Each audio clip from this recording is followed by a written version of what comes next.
Welcome to the Mollusc Dimension. So I really like, I actually secretly want to be an interviewer, so I'm going to introduce Rona. Also, hello everyone, and thank you for coming. It's full moon. I saw two magpies today, and it's not raining, same thing. I went to Rona's somatic poetry revision workshop, during which I did some breathing, probably some crying, and after which I carefully tore up a copy of a poem, buried it outside, and watched it grow into a poetry. I have been a fan ever since, and some of you might have read her poem in the By Poets anthology. I can't tell you how much it means to be in community with a queer by Chinese writer. So here is Rona's official bio. Rona Law is a queer neurodivergent poet and acupuncturist, working at the intersection of decolonial healing and writing as somatic practice. Her work appears or is forthcoming in Magma, the Massachusetts Review, Anomaly, Honey Literary, 14 Poems, and more. Her speculative visual poetry has been exhibited at London's Royal Festival Hall. She has been supported by Tin House, Kundiman, and South Bank Centre's New Poets Collective. Rona recently won Creative Future Gold Award for poetry with her poem Cast. So please welcome Rona.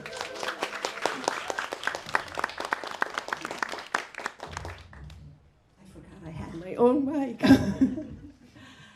What a pleasure to introduce the person we're all here for, the Mollusc Dimension, aka Squid. I first met Squid years ago when he performed for the super cute neighborhood family disco, where I got to watch my then toddler dance to Squid's music wearing a rainbow cape. And since then, it's been such an honor to be able to call Squid a friend. I think a lot of you know that Squid comes through so fiercely for the people that he loves, and he will be your biggest cheerleader. And I'm also constantly amazed by all the different facets of Squid's creativity. There's basically nothing that Squid doesn't do. So he is an award-winning multidisciplinary project-based artist. He is British-born, Chinese, trans-masc, non-binary, queer, bisexual, neurodivergent, and disabled. His musical comedy show, Asians Have Feelings Too, debuted across the road at Rich Mix, and the music video won the Favorite Award from the Trans Pride Brighton film event. His words and art have been published by Zine, Be Seen, Bluebird Anthology, Ink, Sweat and Tears, Snowflake Magazine, and others. The Mollusc Dimension has given talks for Queer China UK, LD Comics. He's performed for Bitten Peach UK, EC Sisters at the South Bank Centre, Fuck It Up Comedy, London Trans Choir at the Vagina Museum, and Trans Pride Brighton, and many others. So, should we get started? Yep. Okay. So I think most of you have not read the book yet, right? Yeah, so you're in for a treat. One thing that really struck me about the book is how you represent different versions of Squid coexisting in the same panel as the book moves through different parts of your life. And so I'm curious how you arrived at this non-linear structure for the book. It's really funny hearing you say that. It's like the different versions of Squid. They're all in my head all at the same time. I think maybe like as a child of immigrants, also as a person of colour, and someone who's felt othered, and as an outsider, I feel like my sense of self is quite fragmented. And so truth to me seems quite, like a fragmented thing. and like code switching, hiding, being hidden. And a lot of the stories were actually drawn at like 4 a.m. in the morning. I was like feeling troubled by things and having ADHD, like using comics and being able to express that in like 6 panels was really helpful to me. So then I just ended up with like a bunch of stories that needed to be like, shaped into something. And I was thinking also about like having an art exhibition. So like that would be really multilinear because people could like go in and like experience the stories in whatever order they wanted. Some people might notice like, so some of the stories are drawn on the backs of photocopies of academic papers from my English degree, which is the degree that my parents made me do instead of art. And so that the originals would probably look kind of interesting if like, displayed, and you could see like both sides. So you can actually see the remnants of some of those texts on some of the drawings as well. And it's really hard to find the order actually. So I printed out these like little copies of all the pages, which I spread out on the floor and kind of, like helped me to decide on order. When you talk about the fragmented parts of yourself, did it feel healing to kind of bring them all together in this book? Yeah, I think so. I think I during the book actually, I think I moved on to, so there's horse, there's squid. So horse is the one who's always usually in the black t-shirt and angry, and then there's like squid, who's usually wearing a stripy t-shirt, and then there's cool head mollusk, who's the musician with this hat and stuff. But then during the book, I sort of realised that I was like Purple Beanie, and that character is called June Kid, which is like a sort of English pronunciation of a Chinese name that my grandma gave me. So it kind of like evolved during the creation of the book. Oh wow, that's beautiful. Another thing that really struck me was the colors that you work with. And they feel very deliberate. Like, for example, the pinks and the blues of the cover evoke the trans pride flag. And in one of the stories, you use the panels taking place in the present with one color, and then the flashbacks are a different color. Some of the stories, if you're thumbing, are like quite monochrome, while other stories are quite multicolored. So I was wondering what guided your color choices. So I was thinking, it's like really technical. I kind of like pressed loads of buttons and like made eye contact with my computer until we felt something. Yeah, it's like that. I'm joking. So I use like, mostly for the stories, I use like one single color pen, and then I would scan them, and so actually that process like usually took even like 10 minutes maybe, and then like scanning it, editing it, and everything took a lot longer. And my lovely book editor is like right over there, Shaven Raven Designs. You want to give a wave? And we worked together, and it's sort of like. We realized that, so basically, I have like an instinct when it comes to like, adding color, and some of the stories actually had like a different color background, like to what you see in the book. So they had their own background that was like matching the colors in the story, and then we saw the stories together, and it was a bit like, oh my god, like the reader experience, if you turning the pages and like every 2 pages is a different color, and then the stories have their colors too, it's like a little bit too much. So that's why it's kind of like ended up a little bit more vanilla, for want of a better word. But yeah, and also my mentor Rachel House pointed out that it's quite unusual to have different color page numbers, so I'm quite proud of that. Yeah. Also, like if I do posters, then like the different color backgrounds could come back again. So if if you see any stories that you think would make cool posters, please let me know.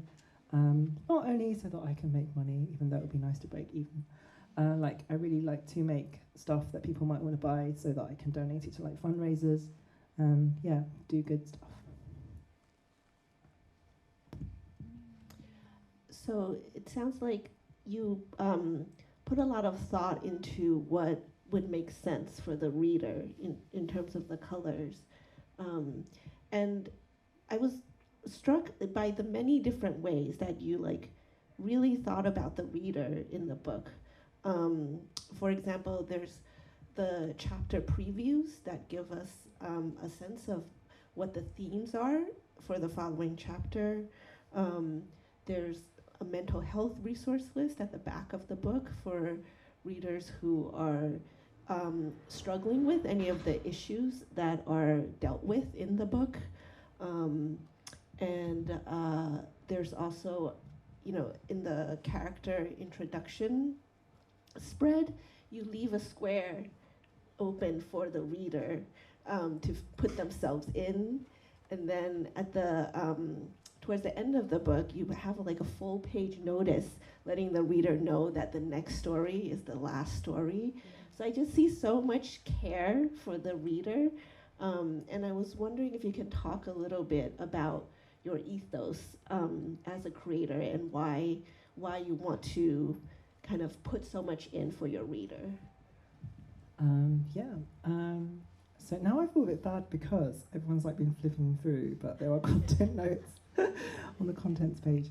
So I guess like in response to what you said or asked me, I think like I had, you know, have had some direct experiences of being affected by things, and also people around me being affected by them quite severely.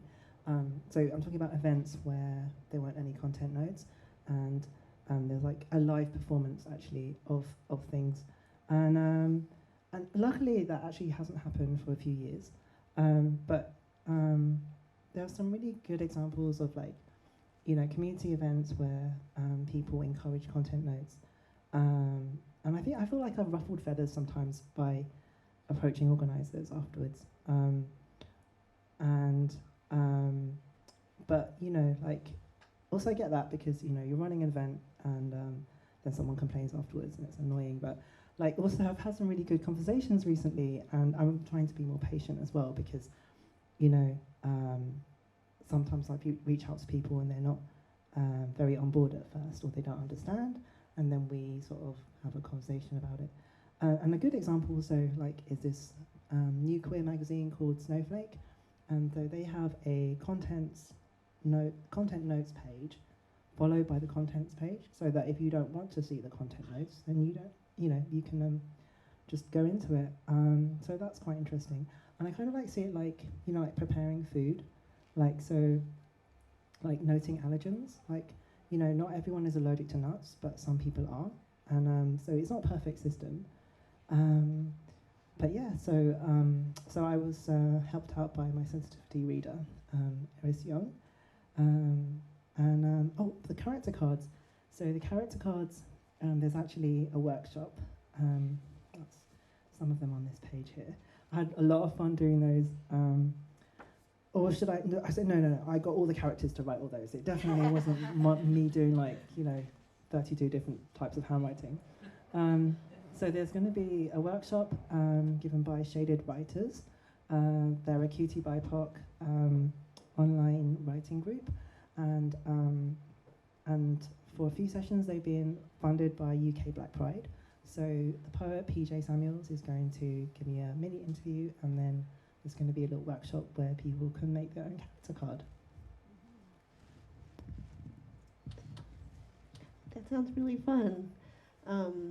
Yeah, so it sounds like you really took some of the experiences where you've been kind of negatively affected, and then put them towards making a book that is really, I feel like, unusually thoughtful towards the reader and the different traumas and experiences that they may be arriving at your book with.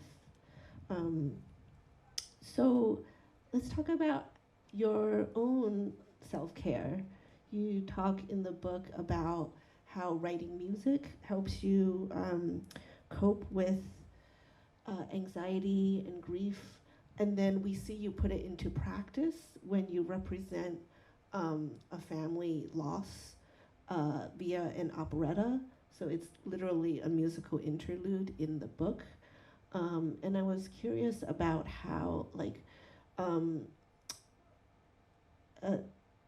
as a musician, as a visual artist, as a writer, whether like moving through different disciplines helps you articulate grief and loss, or like, how do these different disciplines play a role in your own self-care? Yeah. So I get the feeling that people probably know that something really tragic happened in my family. Actually, a few tragic things happened, but I mainly cover one of them in the book. And some of you might have heard the song that is actually referred to in the book. Yeah, like probably a lot of you have also heard like my song Asians Are Feelings Too, and I was using music to kind of feel safer, to go outside and like hum it and sing it, and like singing, using my breath to make lyrics, and kind of also like do things like laundry, like, so it doesn't have to be like, oh, I'm really scared to go outside, well, part of it, but like just doing some stuff around the house and singing has really helped me with my mental health. And I sort of wonder, do people think it's strange that I'll take like a painful experience and like put like this gloss and sparkle over it and like make it into like entertainment? Like, do people think it's strange? But then I think a lot of artists do that as well. And like I think it was really helpful working with Shaven Raven Designs and Rachel House, because they're both multi-genre artists, and they've experienced my music performance as well. So in fact, Rachel House was like, oh, maybe you could sing a song like in your art workshop and feel, if you want to, and like, and I hadn't thought of doing that, yeah. What else did you ask? I think that was what I wanted to say. I loved how you model. I wanted to say, if you wanted to hear my music, if you haven't got access to it already, it's on Bandcamp, which is a pro artist website, and then there's Spotify as well. But you really model for us, like, I felt kind of the opposite. Instead of thinking that it's weird that you're kind of putting this gloss on a family tragedy, I feel like you were modeling for us this like freedom in different ways of coping, and like there's not just one way, there's not just one genre that you're working on, it's not just like a straightforward comic book. So I really love that about this book. Thank you. Oh, actually, also wanted to say, so I have a new track which is called Seaweed Journey, which is different to other things as I've done. It's like a 3-minute cool down, warm up, meditative sort of like track, and it's on Bandcamp if you wanted to go there. I'm trying to, like, if there's any net proceeds, they're going to go to Médecins Sans Frontières. And it's also on Spotify as well. So, yeah. Cool. My daughter is a big fan of your music, so oh, really? I'm looking forward to checking it out with her. So what's her favorite song? I need to know now. I think it might be "Take Me Back to the Ocean." So how has it felt to collab with this is your book, but I've also been struck with how like kind of you've built a community around the book, and how has it felt to collab with different EC, QT BIPOC, LGBTQIA plus creators for the weird and wonderful survivories of Squid Horse? Well, it's been like, it's just, beyond my wildest dreams, I have to say. And I just, you know, like even like being here, like I um, really grateful to Common Press for having me here during Black History Month. I mean, I didn't really think of that when I chose the date. And Aisha's like been there right from the beginning when I was applying for my funding and working with my forward writers, Dominique Dong and Kim Jin, and just like a lot of like easy people.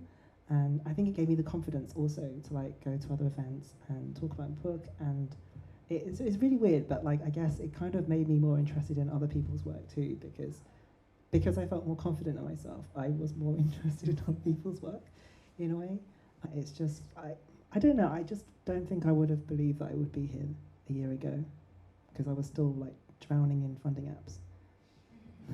I'm so impressed, like, with every aspect of how you've moved through this project. Speaking of the like kind of community that you've involved around you and around this book, I'm thinking about Palestinian American poet George Abraham, who writes about solidarity as showing up in language and also off the page. And they're a poet, so they talk about what it means to enact the poem with your life. And I'm curious for you, like I see it in your ethos as a creator, the way you like are setting things up with care for the reader. I see it in the way that you've involved your community in the production of this book. I was wondering if you could talk like a little more about what solidarity means for you on and off the page. So I was really scared of this question because there's so much I want to say. So yeah, care and solidarity. I think it's like, I've been thinking it's about, well, one of the things it's about is like listening to oneself and those around us, which can be hard, and also those who we don't necessarily agree with at first, and to see if there's anything that we can learn, and kind of like grow as people.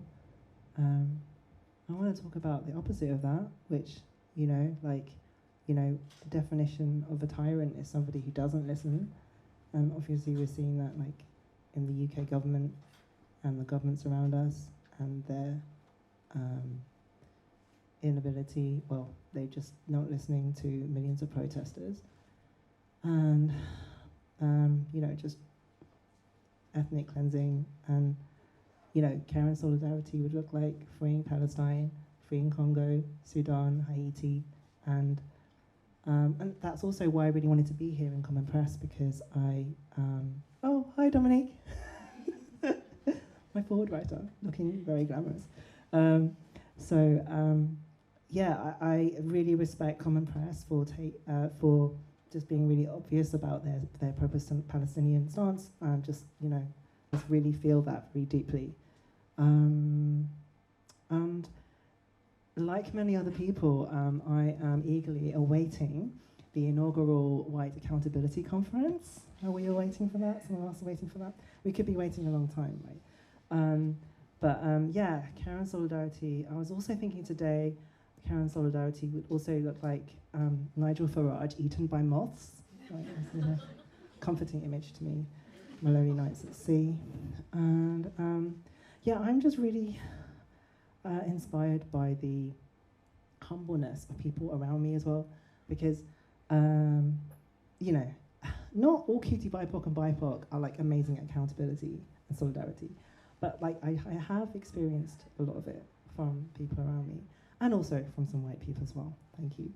And that has really inspired me to like grow as a person, because I don't like being criticized. I think it's like, you know, it is kind of human nature to not like that, but I've been so inspired that I you know, I would like to be more humble myself as well. So you mentioned a lot of what's happening in the world, and it's quite a scary time in the UK, in the world. what are your aims for this book coming out now?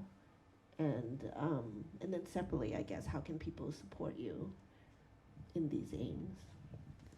Well, I think that you're supporting me by being here today, making the time to be here.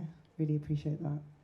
And yeah, like reading the book, you're like part of the story as well. Some of you literally are part of the story. And also, like, if you're not part of the story, maybe you can find someone who, like, you think, oh, maybe that could be me. And yeah, tell people Common Press are going to be selling it here from today, so they can come here and support Common Press. And supporting Common Press also supports me, because who knows, maybe I'll have an event here in the future. So you may or may not know Common Press have a fundraiser going, Solidarity. What are your hopes and dreams for this book? Oh, so I want to reach people who are queer and trans and EC, like me. And maybe also like people, apart from young people, like older people who are like, oh, I haven't seen myself represented. I'm hearing some of that. And then also people who don't feel that they have anything in common with me, because maybe it might kind of help them to understand what people have been through. And I really want to inspire people to make comics as well, because making comics has been really helpful for my mental health. And yeah, creating for mental health, I wish everyone could have access to that, basically. Because, you know, I grew up without EC representation in English language, in books, music, art, film, and so on. And I think it's a real privilege to be here. I felt quite, like, reading this book was quite liberating for me, because I felt like it gave me permission to do things that I would have never thought of, because I'm like, oh, Squid has represented things that my more boxed mind would never have thought of. So yeah, I felt a lot of like permission to lean into my own weirdness and like yeah, as a reader. So thank you so much. That's really for cool. that. I want to know more about what that's all about. So yeah, buy the book if you too would like to find freedom for your mind. Last question. So I love how you personify nature in the book. The sun is a gender fluid character who tells you that you are loved. And there's a leaf who talks to you and reminds you that you're not alone, that it's there for you. Can you talk a bit about the role of nature and magic in your journey? So I used to think that journeys were just for white people. Going on this journey has been really interesting, and thinking about nature, going on journeys and internal journeys and dream journeys and emotion journeys. So like I've been on lots of really cool journeys in nature recently, and so some groups that have been really helpful to me are like Misery Party. I went on a really interesting walk with EC Hub and Build Breakwater, and I went on one walk with Due East, but that's hardcore, I can't go on that again. Serious walkers. The SEA Sisters walk were a bit more, you know, fine for my little squid legs. So I've been on some SEA Sisters walks.